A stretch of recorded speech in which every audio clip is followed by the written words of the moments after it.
ग्रहों से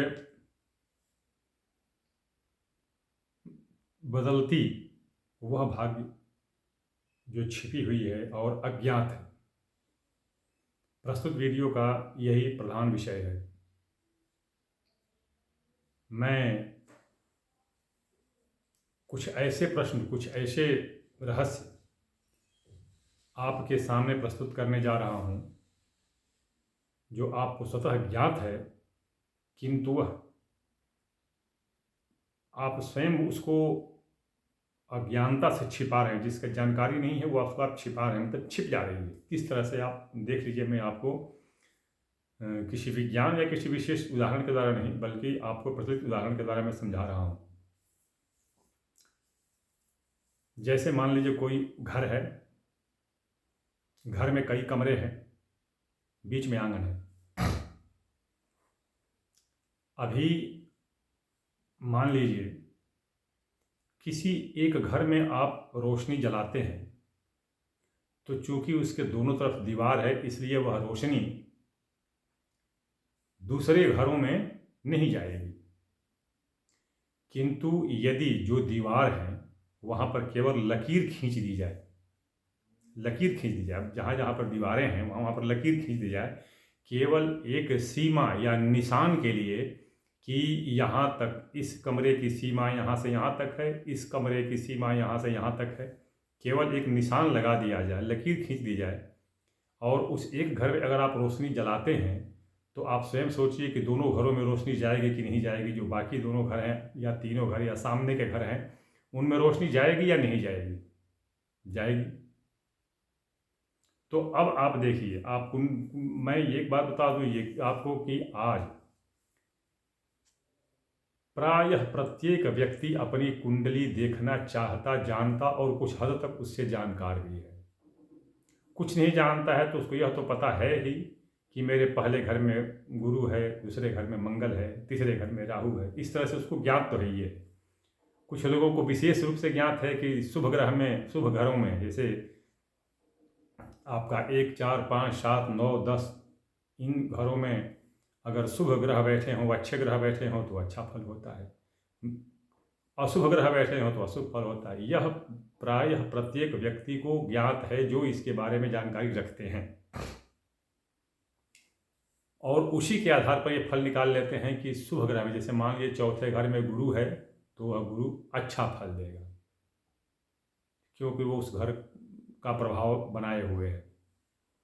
अब मैं अपने पूर्व उदाहरण से जो मैं आपको बताया हूँ उसमें आप ये देखिए कि यदि चौथे घर में गुरु, गुरु तो ग्रह है, प्रकाशित ग्रह है, तो इस चौथे घर में बैठा है, उसका प्रकाश उसके पहले वाले घर या उसके बाद वाले घर में जाएगा या नहीं जाएगा? आप स्वयं सोचिए। जाएगा। किंतु चौथे घर का वो फल क्यों देगा? क्योंकि अब वो चौथे घर के मध्य में आ चुका है, इसलिए उसके दाहिने बाएं आगे पीछे चारों तरफ की किरणें केवल उसी घर में पड़ रही हैं। तो अब आप ये सोचिए कि यदि वो सीमा के पास होगा, अपने पिछले घर के सीमा के पास या अगले घर के सीमा के पास होगा, तब तो अगर अगले घर की सीमा के पास होगा तो उसकी सारी रोशनी या ज़्यादा से ज़्यादा रोशनी अगले घर में पड़ेगी। यदि पिछले घर के सीमा के पास होगा तो उसकी सबसे ज़्यादा रोशनी पिछले घर पर पड़ेगी। ऐसी स्थिति में वह किस घर का प्रभाव देगा? जहाँ पर ज़्यादा उसकी रोशनी पड़ेगी उस घर पर उसका ज़्यादा प्रभाव होगा। तो इस तरह से गुरु चौथे घर में रह करके भी हो सकता है कि वह या तो अपने अगले घर का फल दे या पिछले घर का फल दे, और चौथे घर में रह करके भी वह निष्फल हो जाता है, उसका प्रभाव ही उल्टा हो जाता है, अशुभ हो जाता है, विपरीत हो जाता है। सूर्य सिद्धांत में इसका वर्णन विशेष रूप से आया है, किंतु गणित की कठिनता या जटिलता के कारण, थोड़ा श्रमसाध्य होने के कारण सूर्य सिद्धांत का यह उपनयन भाग, इसको लोग, मैं देखता हूँ बड़े पश्चाताप का विषय है कि इसको लोग उपेक्षित कर देते हैं या इसको छोड़कर आगे बढ़ जाते हैं या इसकी तरफ ध्यान ही नहीं देते हैं। परिणाम क्या होता है कि कुंडली का फल बताते समय पूरा का पूरा फल ही विपरीत हो जाता है। बहुत कम ही ऐसा होता है जो सटीक बैठे, वो अभी किस अवस्था में, जैसे मैं बताया कि गुरु अगर बीच में हो तो ऐसी स्थिति में कहीं अगर फल कहा जाए तो हो सकता है कि उसका फल सटीक निकल जाए, अन्यथा फल सटीक नहीं निकलता। यही कारण है कि आज विविध ज्योतिषियों से आप अपना पूछिए, एक ही कुंडली का फल पूछिए, वो कई तरह के फल बताते चले जाएंगे। आपको स्वयं ही, आप जो है ना, जिसको कन्फ्यूज कहते हैं, स्वतः ही कन्फ्यूज हो जाएंगे कि अब मैं किस ज्योतिषी का, किस पंडित की बात मानूं न मानूं। कारण यही होता है। तो अब देखिए, मैं एक उदाहरण से ले रहा हूं। जैसे कहा गया है कि मैं प्रचलित उदाहरण दे रहा हूं, प्रचलित, छठे भाव में राहु का होना शुभ माना गया है। शत्रुओं का नाश करता है, रोगों का नाश करता है, आदि आदि अनेक बताए गए हैं। अब आप उक्त उदाहरण पर ही सोचिए कि यदि राहु की छाया पांचवें घर पर पड़ जाए तो छठे घर में रहते हुए भी यदि सीमा के पास हो, पांचवें और छठे घर के सीमा के पास हो, तो उसका तो पूरा का पूरा प्रभाव पांचवें घर पर पड़ेगा। छठे घर में होते हुए भी उसका पूरा प्रभाव पांचवें घर पर पड़ेगा। तो पांचवें घर पर पड़ेगा तो पुत्र को कष्ट, विद्या की हानि, यश में कमी, कलंक इत्यादि शुरू हो जाएगा।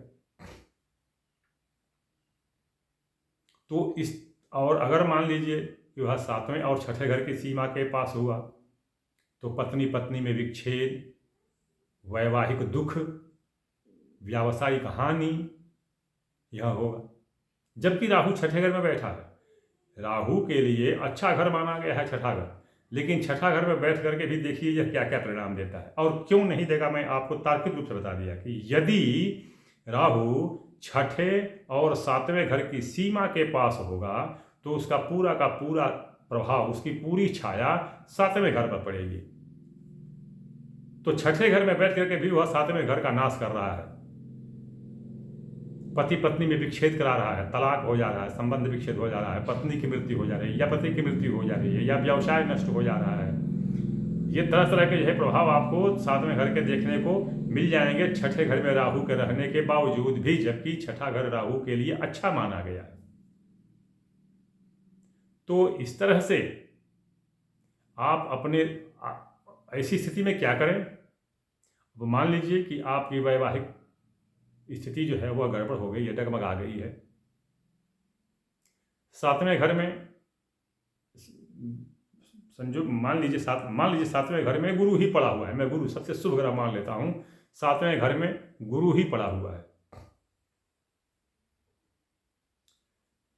सातवें घर में अगर मान लीजिए गुरु पड़ा हुआ है, छठे घर का स्वामी हो गया तो, 12वें घर का स्वामी हो गया तो, 8वें घर का स्वामी हो गया तो, या चलिए नहीं हुआ, मान लीजिए यदि सूर्य और गुरु साथ हो गए, गुरु सूर्य में अस्त हो गया तो, या गुरु मकर राशि का होकर के सातवें में पड़ गया तो अगर ऐसी स्थिति है, देखिए खष्टेश या सप्तमेश होकर के भी गुरु यदि पड़ता है सातवें में, तो वह अपने नैसर्गिक प्रभाव के कारण जो केंद्र में रहने का जो उसका अच्छा फल होता है गुरु का, वह भले ही न दे लेकिन अशुभ फल नहीं देगा। गुरु सातवें घर में, केंद्र में, क्योंकि इसी के कारण कहा गया है कि किम करिष्यन्ति ग्रहाः सर्वे यस्य केंद्रे बृहस्पति मत्त मातंग यूथानाम भिन्नत्येकोऽपि केसरी। केंद्र में गुरु के रहने पर सारे दोष दूर हो जाते हैं। तो इस तरह से केंद्र में गुरु है, भले वह छठे भाव का, 8वें भाव का, 12वें भाव का स्वामी है, किंतु केंद्र में है तो वह शुभ फल मान लीजिए नहीं देगा, किंतु अशुभ फल नहीं देगा। परंतु यदि छठे और सातवें घर की सीमा पर राहु है और छठवें घर में बैठा है, तो ऐसी स्थिति में दाम्पत्य जीवन को बिगड़ने से कोई नहीं रोक सकता है। पति पत्नी में मनमुटाव, विच्छेद होने से कोई नहीं रोक सकता है।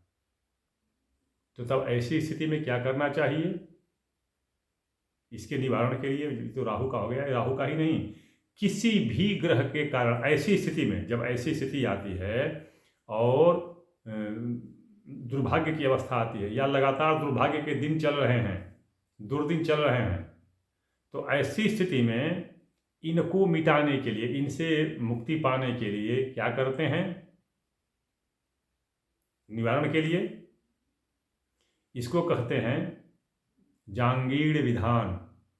जांगीड़ विधान, देखिए इसका वर्णन आपके अथर्ववेद संहिता के, अथर्ववेद संहिता भाग 2, अथर्ववेद संहिता भाग 2 के 19वें कांड के 34वें सूक्त, अथर्ववेद संहिता भाग 2 कांड 19 सूक्त 34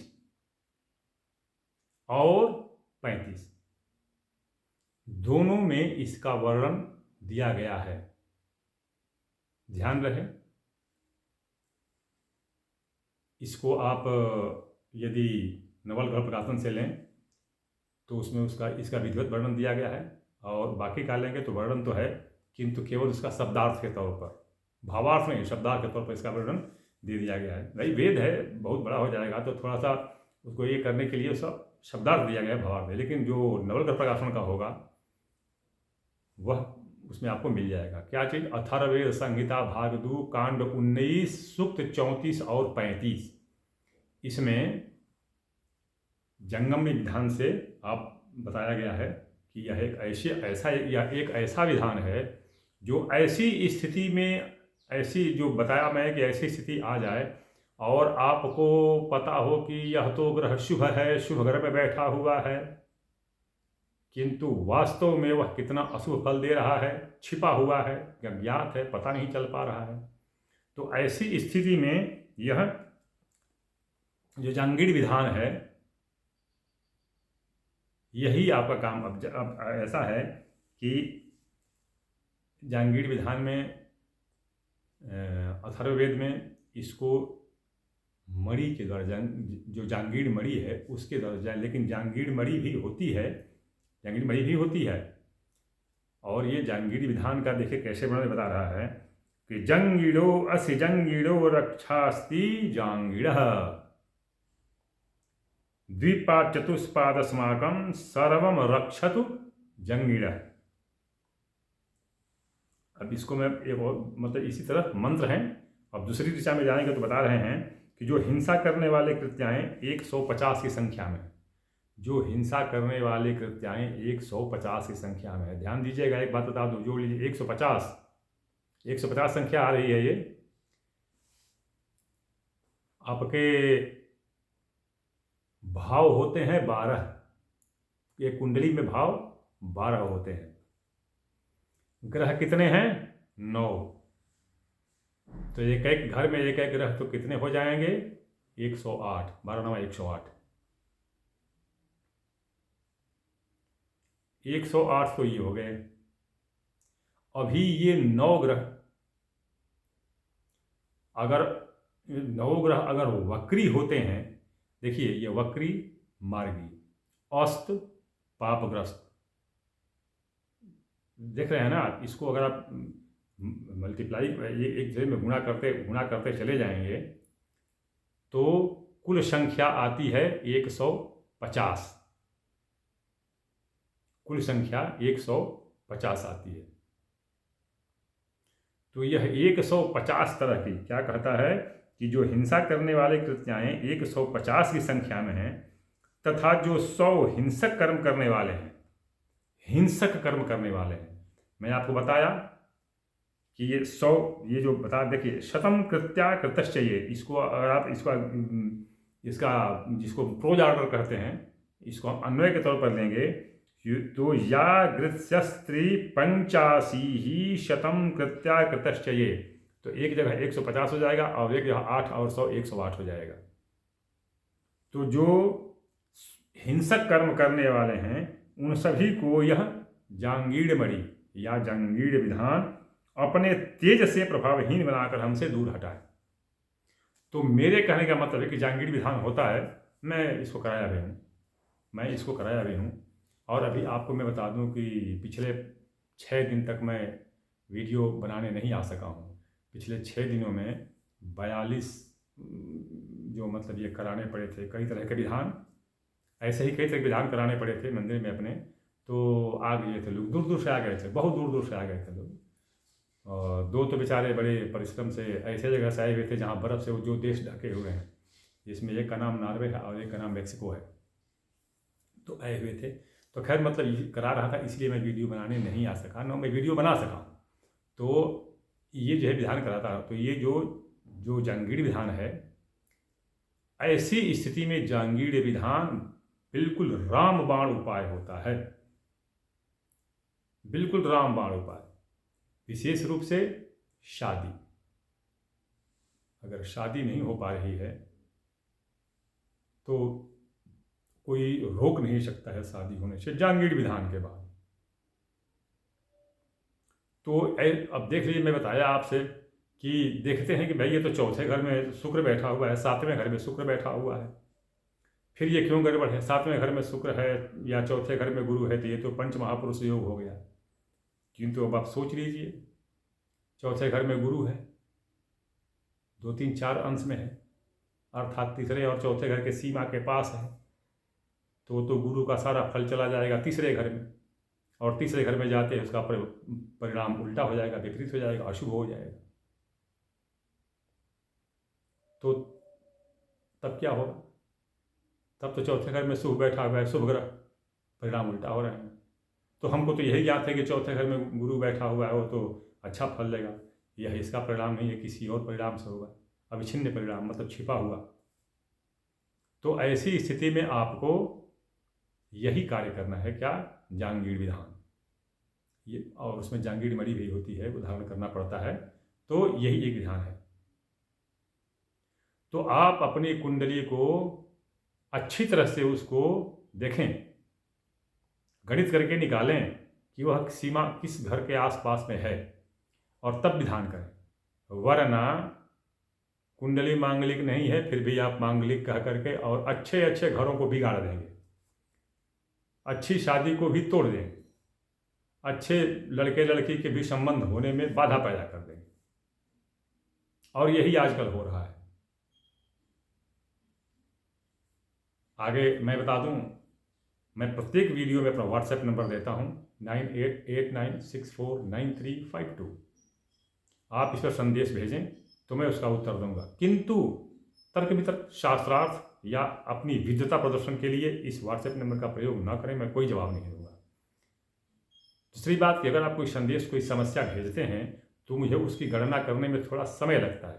मैं टीवी वाला पंडित नहीं हूँ जो आप बोलते जाएंगे मैं उसका उत्तर देख देख के लैपटॉप पर देता जाऊँगा। मुझे गणना करने में थोड़ा समय लगता है।